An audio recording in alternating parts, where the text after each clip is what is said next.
pessoal, tudo bem? Eu sou a professora Suelene, de Física, do CCT, da Universidade Mackenzie, aqui do campus de Campinas.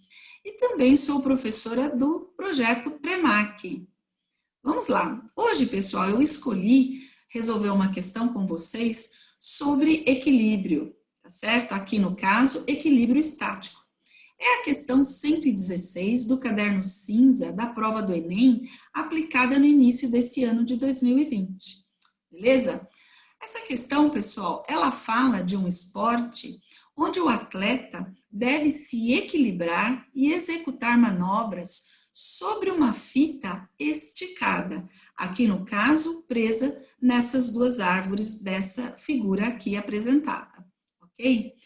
Bom, o enunciado fala que com o peso do atleta de 80 quilos de massa, essa fita, então, sofre um deslocamento vertical, formando um ângulo de 10 graus com a horizontal. A questão pede qual a força que a fita exerce em cada uma dessas árvores. Beleza? Bom, pessoal, quando a gente fala de equilíbrio, a gente imediatamente conclui que a força resultante que age sobre o corpo, que é a soma de todas as forças que agem sobre o corpo, tem que ser nula, né? Quando isso acontece, quando a resultante das forças é nula, ou o corpo está em equilíbrio estático, repouso, como é o caso aqui da questão, ou o corpo está em equilíbrio dinâmico, executando um movimento retilíneo uniforme.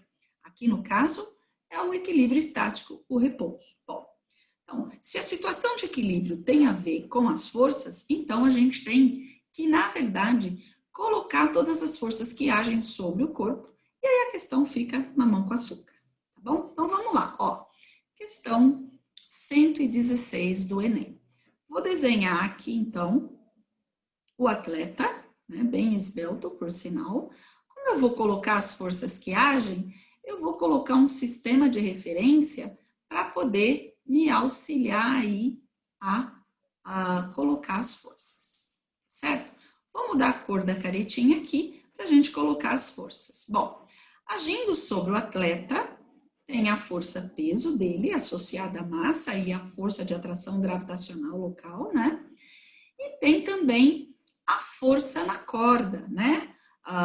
O atleta, então, exerce uma força sobre, na verdade, fita. Exerce uma força sobre a fita exerce novamente uma força sobre o atleta e essa força estará inclinada, como ele diz aqui, de 10 graus, né? Tem uma inclinação de 10 graus com a horizontal. Tudo certo? Bom, vou mudar novamente aqui a cor da minha canetinha para a gente olhar a sombra dessa força, que eu vou chamar de T, né? Remetendo um pouco à força de tração, porque trata-se de uma fita. Eu vou colocar a sombra na direção horizontal, que está aqui, e a sombra na direção vertical, que está aqui. Né? É difícil desenhar uma reta com essa caneta aqui da mesinha digital. Bom, desenhei o que a gente chama de projeções desse vetor, né? Na verdade, a força é um vetor, é uma grandeza física vetorial. Então, essa força T, eu decompus numa projeção na direção X, que está aqui, e na direção Y. Tudo bem, pessoal? Bom, é muito fácil de ver que essa componente X equilibra essa componente X na direção X, né? Então, essa componente X da tração, tanto do lado esquerdo da árvore da esquerda como do lado direito, elas estão se equilibrando, uma força anula a outra, ok? Então, a resultante da força de todas as forças na direção X dá zero mesmo, fica fácil de ver. Vamos olhar na direção Y. Bom, na direção Y eu tenho esta projeção aqui do lado esquerdo da árvore da esquerda e essa projeção aqui da árvore da direita. E a gente vê que essa projeção da força está na frente do ângulo, né? E quando está na frente do ângulo, a gente fala que é o seno, tá certo? Então, o que eu vou ter na direção X? Eu vou ter na direção Y, perdão, eu vou ter esta força, essa projeção, mais essa. Então, na verdade, eu vou ter 2 vezes a componente seno de 10 graus, equilibrando a força-peso, certo, né? Porque esta componente mais essa componente tem que equilibrar o peso do atleta para que não sobre nenhuma força na direção Y.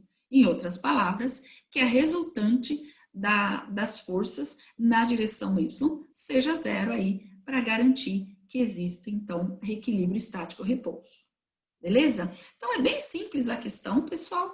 Então, veja, ele quer que eu encontre essa força T, né? A força na árvore. Então, ela vai ser peso, que é mg, sobre 2 vezes o seno de 10 graus, né? A massa do atleta, ele diz que é 80, né?